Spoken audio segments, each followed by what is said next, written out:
across the water, home through the town. Past the shadows, fall down wherever we meet. Pretty soon now, I won't come around.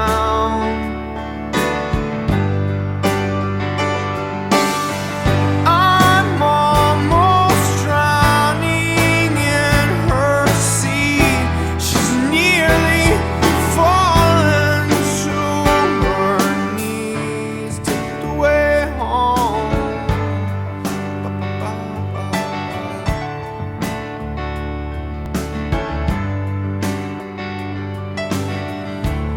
One thing that I've learned, I've known Tyler's always been this way. Tyler's one of the friendliest places in the state of Texas.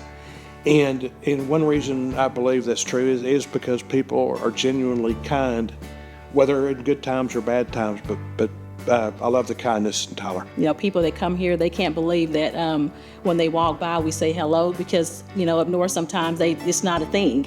But they're like, you're so friendly here. It's no secret the city of Tyler is one of the best places to live, not just in the state of Texas, but across the nation. And one of those reasons is our renewed focus on our quality of life.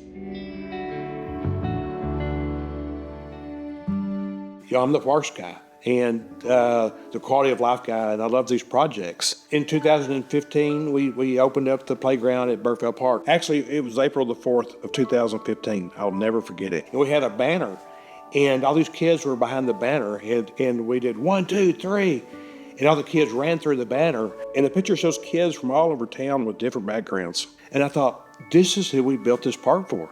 Just all of Tyler. With the low property tax rate, sometimes we don't have the necessary funds for certain projects and improvements. And so with that, we got to kind of think outside of the box or get creative. An example of that is the Miracle League field, which also happens to be in District 1.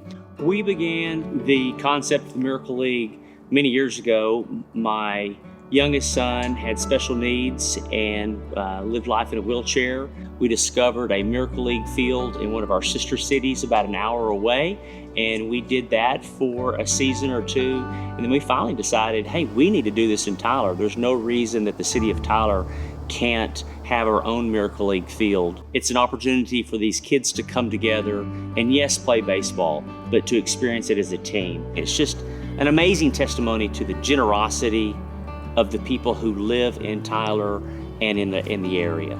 Stewart Park is a special addition to our community. It was generously donated by the Stewart family. My grandmother lived across the street from the Stewart Park, and as children, we didn't have a park in the neighborhood. We used to play in what was called the patch, which was woods in the back of my grandmother's house with trails and things like that. The park would be much safer for children these days. When we invest in parks, we're investing in the social and emotional fabric of our city and helping create stronger, more connected neighborhoods.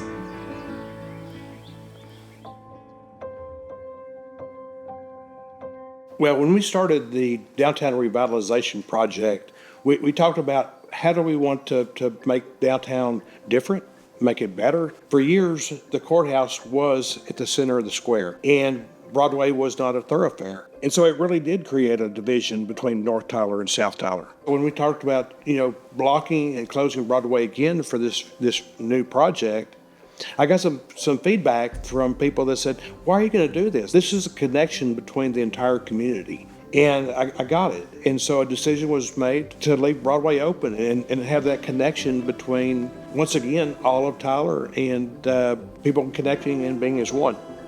It'll be somewhere safe for the kids. There'll be, you can walk around, you can play. There'll be a place for food trucks, and it's just going to be amazing. The John Soles Corporation water line expansion is a key piece of the broader strategy to improve Tyler's water infrastructure. This project is designed to increase water capacity and reliability for our residents, businesses, and industry.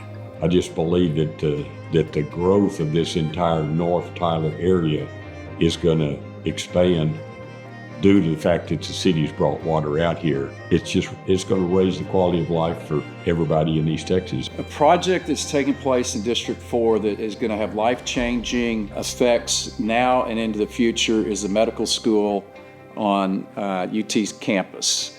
This is our opportunity to produce our own and to take care of our own citizens with the medical doctors and really all of the healthcare professionals that we need to produce for the workforce. So we're building a medical hotbed of education that will be able to take care of all of us in the future. So it's a benefit to young to old, and it is only going to get bigger and better through time.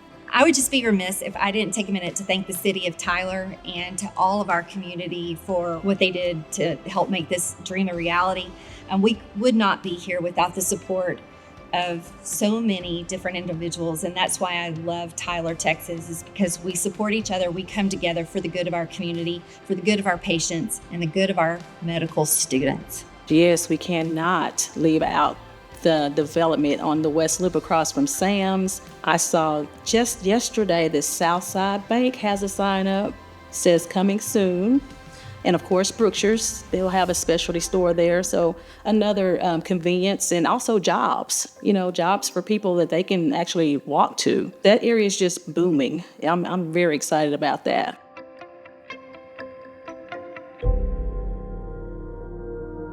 One of the other projects that I think will impact the city for years to come and generations to come is Fire Station number 2. That new station would allow for faster response times for the majority of South Tyler. It allows for more bays and more equipment that would be much needed to then properly respond. As far as police training goes, the development of our academy, becoming a regional hub for training, plus training our own people in-house, it's really added to the quality of our law enforcement and the quality of our training throughout the city, and it really has raised us up to a new level.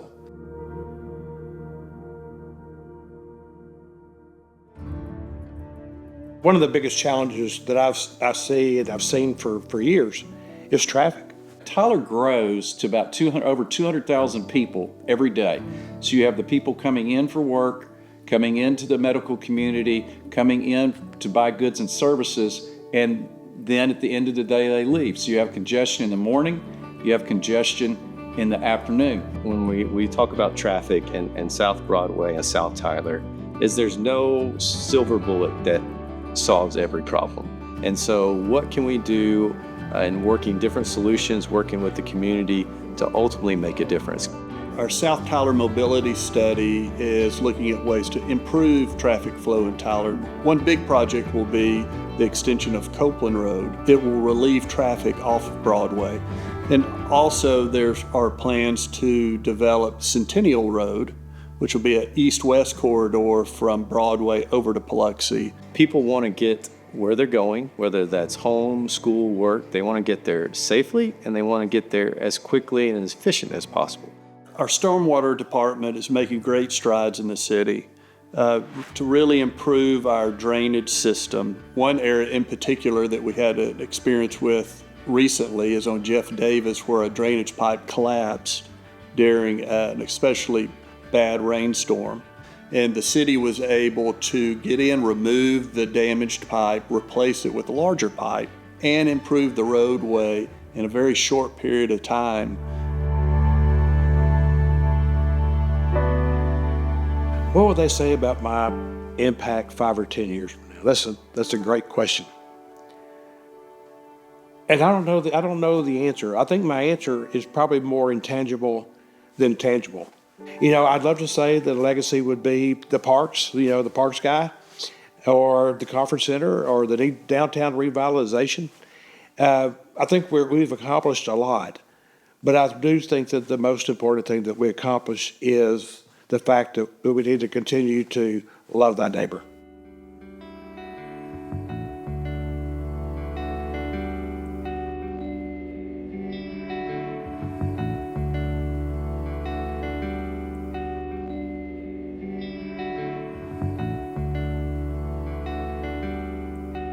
Thank you for the opportunity to serve such a great city, a beautiful city, the city where I was born and bred, and proud to say Tyler, Texas is my home. Thank you.